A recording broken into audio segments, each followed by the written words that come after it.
And we are in. Remember to stay seated. Keep your arms and legs inside the vehicle. Let's go back down. Guys, I'm a honk call. Ready? 1, 2, 3. Give me a quack. It is Captain Wright's time out, which means it is your guys' chance to drive the duck. Who wants to try driving the duck?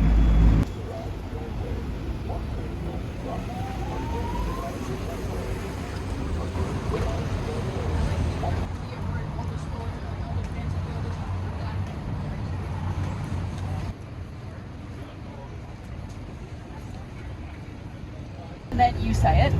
So whenever I go, give me a quack, I want you guys to go quack, quack. Sound good? Yeah. Okay, let's try it out. Ready? 1, 2, 3. Give me a quack. Quack, quack. That was great. Let's do it again. Ready? 1, 2, 3. Give me a quack. Quack, quack. Awesome. That was right out of the park. All right, now give me an Anyone here from out of state? Cool. Anyone from Massachusetts? All right, where are you guys coming from? From Missouri. Cool. That's a long way away. Welcome, guys. You know, this place, Boston, was once a lot smaller. It used to be a very tiny piece of land. It was called the Shawmut Peninsula. You guys see that? Yeah. So Shawmut is an Algonquin word for living water.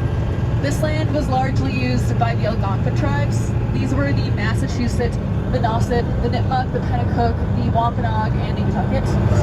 Yeah, so this used to be an actual bay. If we were here like 150 years ago, we would all be underwater and we would have to swim. But yes, this area was once all water.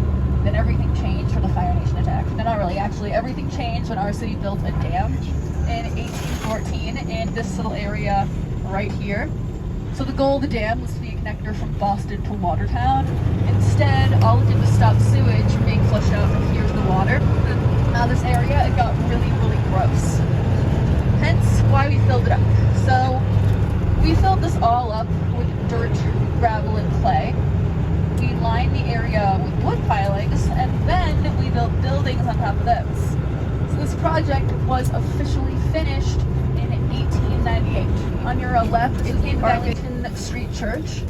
The windows of this church, these are made by a guy named Louis Comfort Tiffany. He was the son of James Tiffany, who was the founder of the Tiffany Jewelry Company.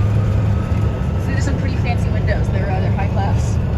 On your left, you'll see what was once a marsh, but in the 1800s, one of our horticulturalists, Horace Gray, he had a brilliant idea: make a garden like the ones he'd seen in Europe. So with some funding, this area was all filled up, and then flowers were planted, and now it's our public garden.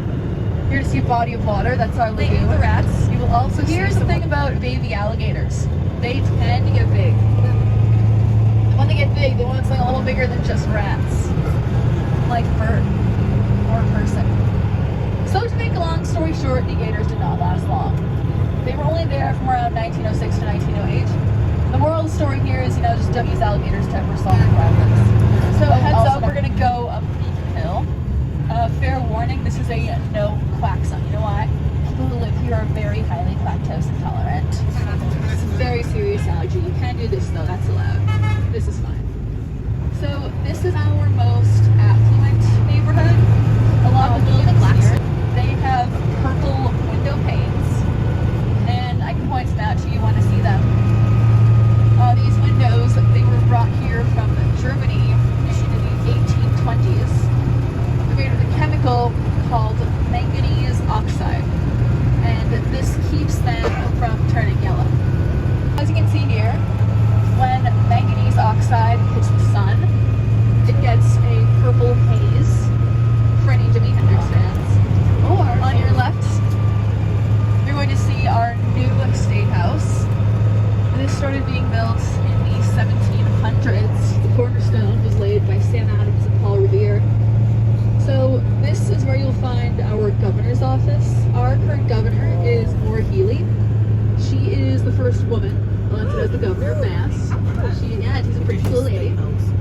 Also on your left, you're going to see a statue of someone who kind of looks like she is on her phone. Maybe she's on Facebook. So that is Mary Dyer. Remember those Puritans?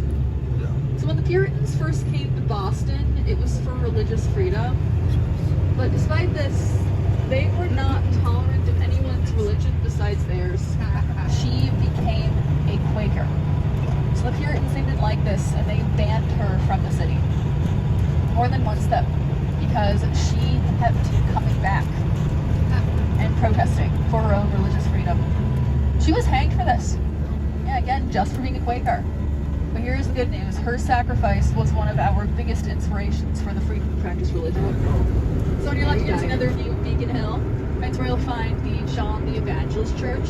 It's where Lyman Beecher preached. He was the father of Harriet Beecher Stowe, who was the author of the book Uncle Tom's Cabin. So the neighborhood we're in now is called the West End. Who here has ever seen Star Trek? Or who knows Spock, Mr. Live Long and Prosper, this guy? Yeah, exactly. So his actor, Leonard Nimoy, he grew up in this very neighborhood. He was offered his left. We are going to be passing by the Boston Museum of Science. There is going to be a big T-Rex out front. He can never take it off. You know why? He's got tiny arms. So has anyone here been inside this museum? There's live animals. There is a vaccine exhibit. There's also an AI exhibit. Yeah, we're on the water, everyone. So a couple of words for safety. Captain Greg. I just want to jump out. I feel you.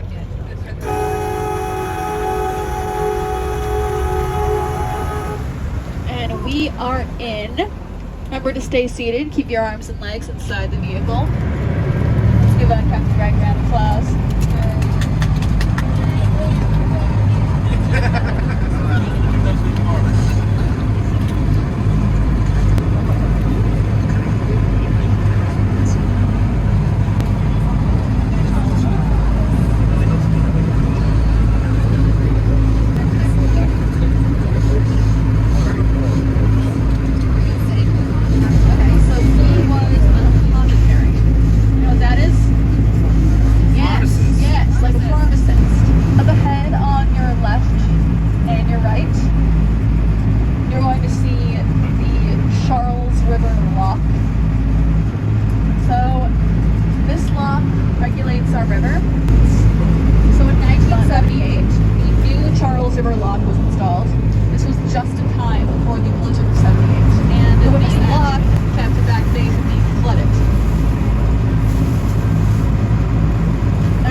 Part of the tour for you guys because it is Captain Greg's time now, which means that it's your guys' chance to drive the duck. Who wants to try driving the duck?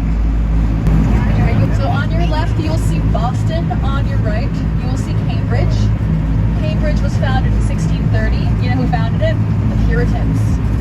So you got part of MGH, Mass General Hospital. This was founded in 1811 by a group of medical specialists. And the head is considered Henry Wadsworth Longfellow Bridge, the poet Henry Longfellow. Around here, though, we like to call it the Longfellow. You'll see some big towers on top. They kind of look salt and pepper shakers. Because of that, we have called this the Salt and Pepper Bridge. When this bridge was built, it was believed that the first little sail on this river for the Vikings. It was also used by the Red Line. So we use these to measure what you'll also see kind of rectangular reflective building. It looks like a PS4. That is 200 Clarendon Street and the John Hancock Tower. You also see tier-head of buildings surrounded by boats. This is community boating. They teach kids ages 10 to 18 years old to sail, and they can do this for as little as $1. The bar there. But guess what? They have a drink at the lake. There is a restaurant there called the Alibi. Oh, and you won't find any do not disturb signs. They have solitary confinement signs instead. That's a fun theme. There's also an art gallery there every Tuesday night. It is from 6:30 to 8. It's also free and every artist is from Boston, apparently. So again, if you're going to see another view of Cambridge, the first college here was built in 1636. It was called the College of Newtown. You will never guess who named it. It was the Puritans. Don't worry, because the name did not stick. In 1638, one man gave some finances and books to help out the college. So the name was changed to honor him. That man was John Harvard. And that school, Harvard University. So I have a question for you guys. Who here has ever heard a song called I Love That Dirty Water? It's about this river? It's not true. This is the cleanest urban river in the US. Its last EPA grade for water quality was an A-. Now it does have a brownish color, but that's isotannin. That is a natural chemical in most rivers around here. So we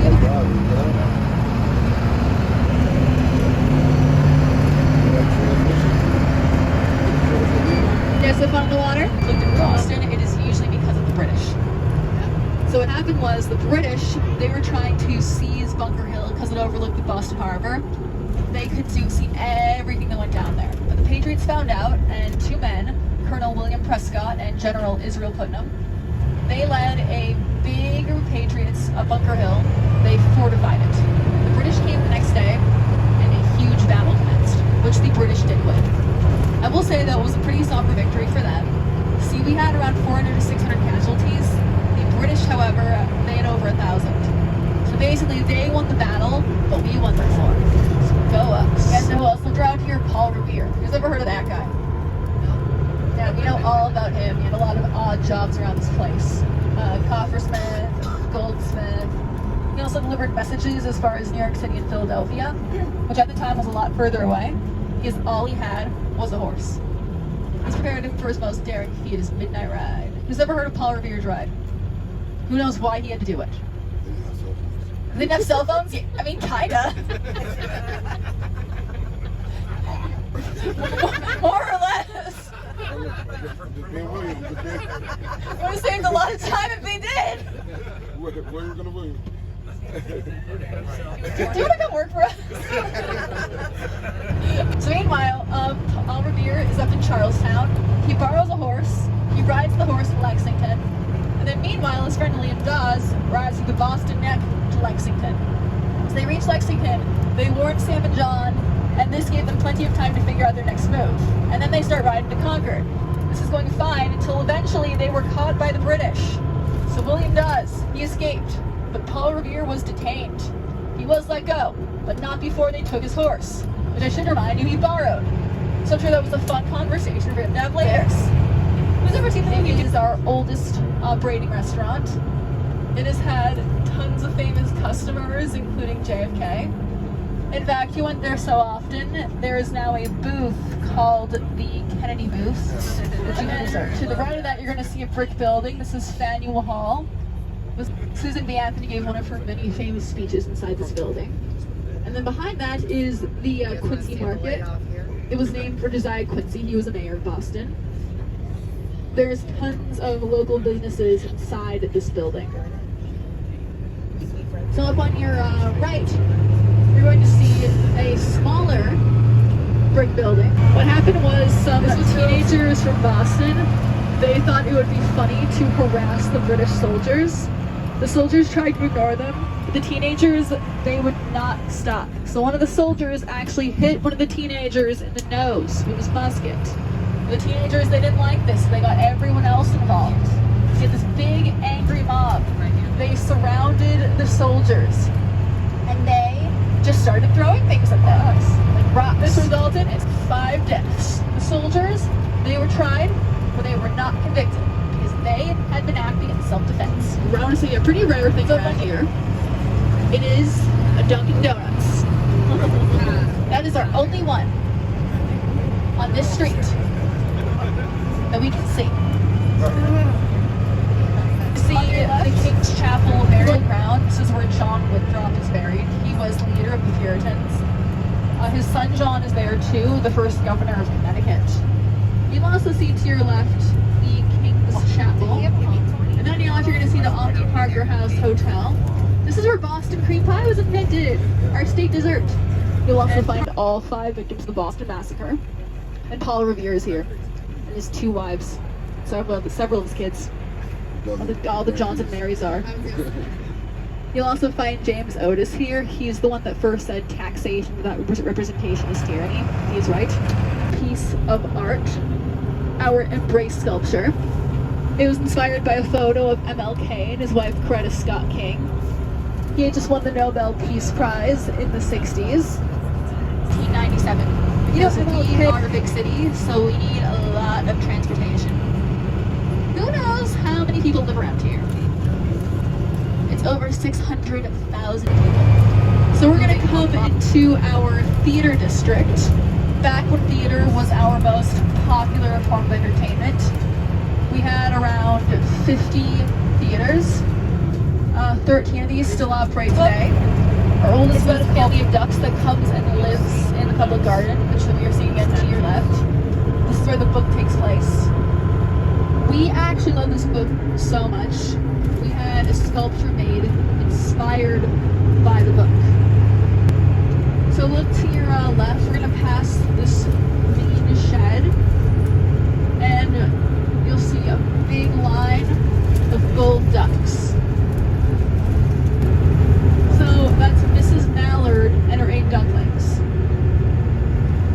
Their names are, please remember, they follow the letters J, K, L, M, N, O, P, Q. That's Jack, Cack, Lack, Mac, Knack, Whack, Pack, and Quack. Quack was named after his first word. And Whack was had a terrible time at Starbucks. Yeah, it's like, hey, you got a cappuccino here for a walk?